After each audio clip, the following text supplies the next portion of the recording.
ATP বাপরে বাপ, view দেখো। এই যে কাঞ্চনজঙ্ঘা, এটা দেখতে পাচ্ছেন, পরিষ্কার ভাবে দেখা যাচ্ছে কাঞ্চনজঙ্ঘা। এটা খুব সুন্দর। দার্জিলিং ঢুকতে আর 20 কিলোমিটার বাকি আছে। 20 কিলোমিটার বাকিতে এরকম ভিউ দেখতে পাচ্ছেন, কত সুন্দর কাঞ্চনজঙ্ঘা দেখা যাচ্ছে। এই যে এটা কাঞ্চনজঙ্ঘা, সাদা হয়ে আছে পাহাড়, পুরোটা একবারে পাহাড় কাঞ্চনজঙ্ঘা।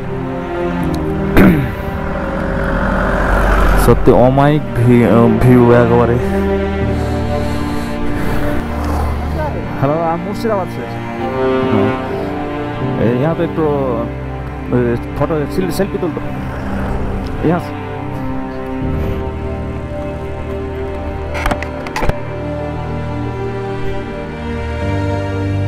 हाँ, ऐसे ऐसे ले ली। ঠিক শট নিয়ে নিচ্ছে একটু। বাপরে, কাঞ্চনজঙ্ঘা দেখতে পাচ্ছেন।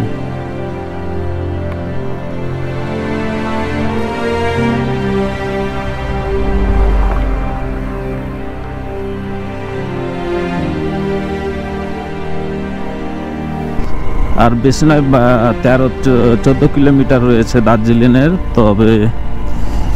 তো গাইস, আমি একটা আপডেট দিতে চাই তাফের আবার। তো এখানে আমি দার্জিলিং অবশ্যই খুব শীঘ্রই পৌঁছে যাব, বা পৌঁছে গেছি বলতে পারেন। আর 13-14 কিলোমিটার রয়েছে। তো দার্জিলিং গিয়ে আর দার্জিলিংয়ের রুম স্টে করবো না, ডাইরেক্ট মুর্শিদাবাদ আমি চলে যাব রাতারাতি। তো শিলিগুড়িটা যদি আমি দিনে পার করে দিই, তো ওই দিকটা রাতে আমি হাইওয়ে, ন্যাশনাল হাইওয়ে, তো ওইদিকে আমি রাতারাতি বাড়ি পৌঁছে যেতে পারবো। প্রায় 12টা সময় পৌঁছে যেতে পারবো অবশ্যই বাড়ি। তো আমি এসেছিলাম দার্জিলিং, এসেছিলাম আসার পথে মুর্শিদাবাদ থেকে দার্জিলিং এসেছিলাম আমি। তো কাশিয়ান হয়ে এসেছিলাম। তো এখন আমি যাব মিরিক হয়ে। তো মিরিকের ভিউগুলো অসম আরও হেভি সুন্দর ভিউ পাওয়া যাবে। তো এখন আমি মিরিক হয়ে সে মুর্শিদাবাদের উদ্দেশ্যে রওনা দেব।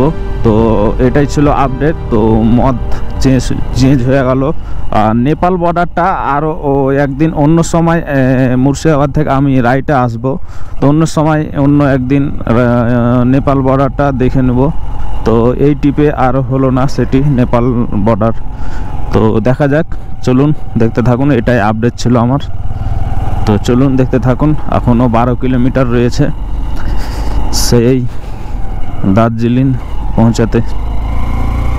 তো আজকে রাতে বাড়ি পৌঁছাচ্ছি। তো হ্যাঁ গাইস, এখান থেকে গ্যাংটক থেকে দার্জিলিংয়ের ভিডিও হবে এক পার্ট, আর দার্জিলিং থেকে মুর্শিদাবাদের ভিডিও হবে এক পার্ট। তো না হলে অনেক বড় হয়ে যাবে, লং ভিডিও হয়ে যাবে। তো সেই জন্যই তো দেখতে থাকুন, চলুন কি হয়। আপাতত এখনও কোনো প্রবলেম হয়নি আসতে লেগে, আর আশা করছি কিছু না হয়। তো চলুন, আমার হুন্ডা এসপি ভালোই পারফরমেন্স দিচ্ছে। নতুন বাইক একই বলে। তো পুরাতন বাইক হলে কোনো সমস্যার মানে সম্ভাবনাটা বেশি থাকতো।